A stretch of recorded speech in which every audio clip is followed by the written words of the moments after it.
Votre invitée à présent dans la grande interview en direct sur Boursorama, c'est Anne-Catherine Péchineau, la directrice générale de l'enseigne EasyCash. Bonjour. Bonjour David. Merci d'être avec nous sur Boursorama, leader du marché de l'occasion depuis maintenant plus de 20 ans. Bon, les achats de Noël battent leur plein, dernière ligne droite, j'imagine un petit peu aussi chez EasyCash. C'est vrai qu'il y a de plus en plus de gens qui viennent revendre leurs produits pour derrière se faire un peu de sous et acheter leurs cadeaux de Noël. Alors il y a deux phénomènes. Il y a effectivement des gens qui viennent revendre des produits pour avoir de l'argent pour acheter leurs cadeaux de Noël. On s'aperçoit en général qu'il y a 25% de personnes en plus aux achats pour revendre leurs produits au moment de Noël, globalement. Oui, léger pic, quand même. Ouais. Et puis on s'aperçoit également que les Français achètent de plus en plus de produits de seconde main pour le mettre sous le sapin.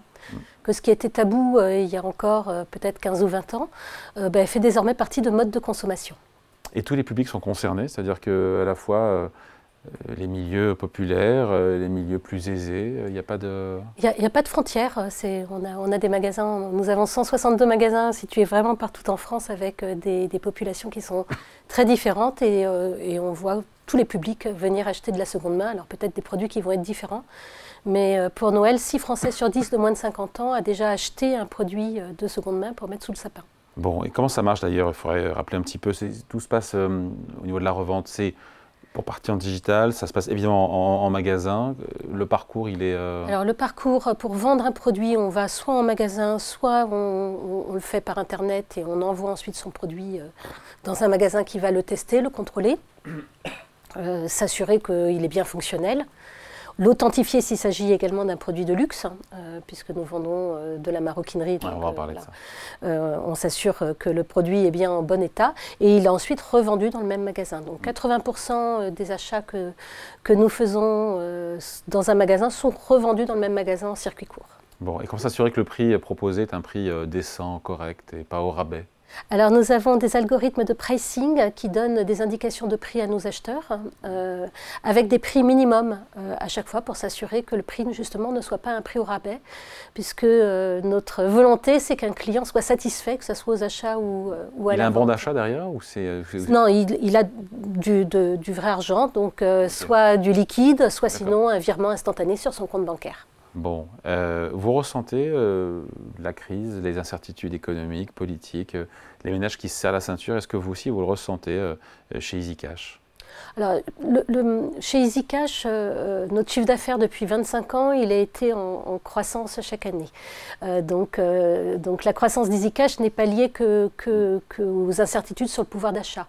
Ce que l'on voit en revanche, c'est que des gens peuvent aller acheter de la seconde vie ou revendre des objets, effectivement, parce qu'ils ont un budget qui est un peu plus tendu. Et on sait qu'au moment de Noël, c'est une période sur laquelle on a envie de faire plaisir, surtout aux plus jeunes, donc sur lequel on est en recherche de pouvoir d'achat ou de bons plans pour faire des achats malins.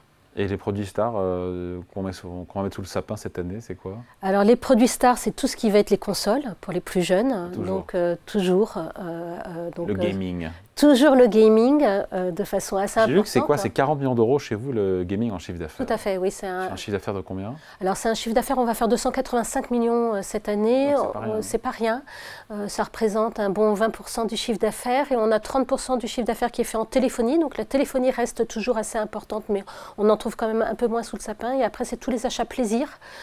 Donc ça va être pour les plus petits prix des livres, des mangas, de la BD. Et puis ensuite de la maroquinerie avec des grands classiques, donc des sacs Vuitton, des bijoux en or, des jolies bagues. Justement, le luxe d'occasion, c'est une tendance. Évidemment, avec Noël, on imagine que la maroquinerie, les bijoux, etc., ça a plus que jamais le vent en poupe. C'est un vrai... C'est un rayon qui se développe beaucoup, sur lequel désormais il y a une vraie offre en magasin. Donc ce sont des rayons qui ne fonctionnent que si vous avez le choix et si vous avez également la garantie que le produit que vous allez acheter, il est bien authentique. Donc, vous êtes ce tiers de confiance? On utilise d'ailleurs un tiers de confiance pour la maroquinerie. On forme nos équipes en magasin à reconnaître des vrais ou des faux, mais on fait également authentifier tous les produits, notamment tous les sacs à main, par un tiers de confiance extérieur. Et on vend les produits avec un certificat d'authenticité, de façon à ce que le client puisse... Et quel niveau de prix alors, je ne sais pas, par rapport à du neuf, l'équivalent d'un sac ou d'une montre, c'est... Ça va dépendre des typologies de produits, parce qu'il y a certains modèles qui sont iconiques et qui ne se retrouvent pas du tout en neuf ou avec des listes d'attente assez importantes. Je pense à des montres type Rolex ou A5 Birkin de chez Hermès, qui est vraiment un produit d'exception sur lequel le discount par rapport au neuf va être relativement faible. En revanche, sur des sacs, on va dire, plus classiques, un sac que vous allez acheter 1 000 € en neuf, vous allez l'avoir entre 500 et 700 € selon le niveau de qualité du produit, selon qu'il soit un petit peu abîmé ou pas. 40 000 produits de luxe ont été achetés en 2023. Sur 2024, on devrait atterrir à quel niveau? On pense qu'on va être en augmentation de 20% sur ce...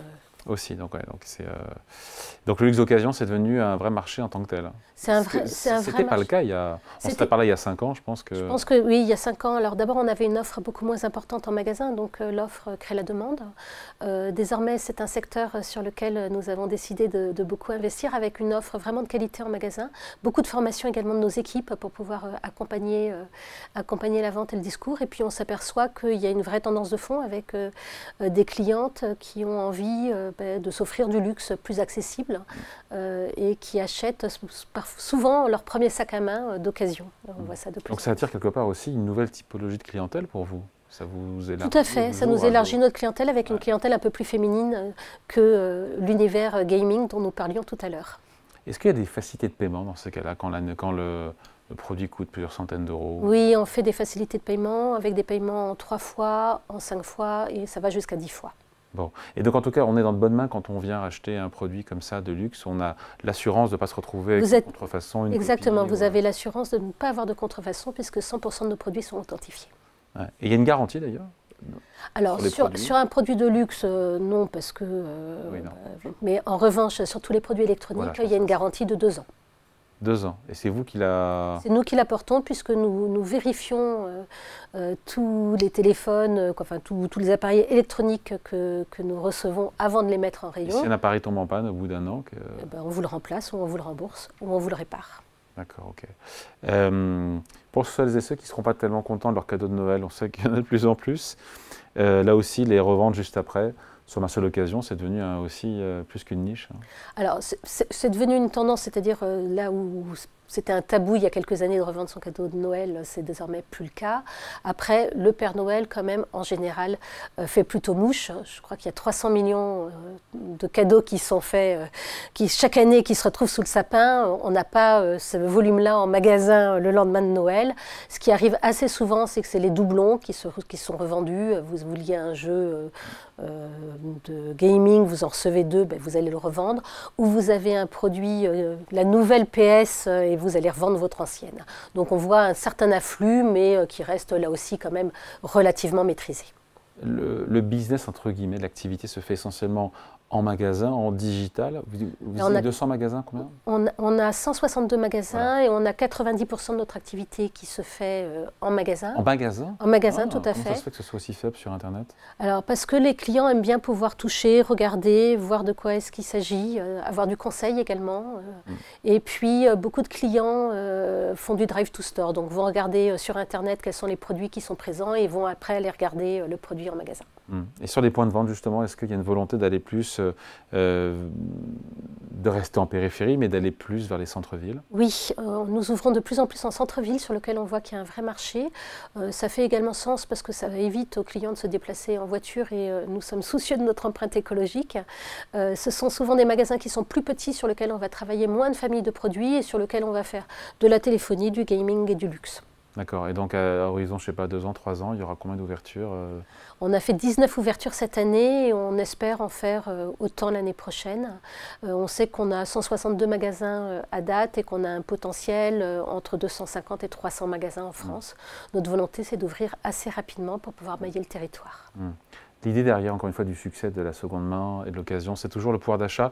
Il y a toujours l'idée aussi de se dire, finalement, voilà, l'empreinte écologique, l'environnement, etc. C'est une considération qui arrive nettement après ou vraiment de plus en plus c'est de plus en plus. D'ailleurs, on s'en rend compte sur les changements de vocabulaire. Il y a 25 ans, on parlait d'occasion, maintenant on parle de seconde main.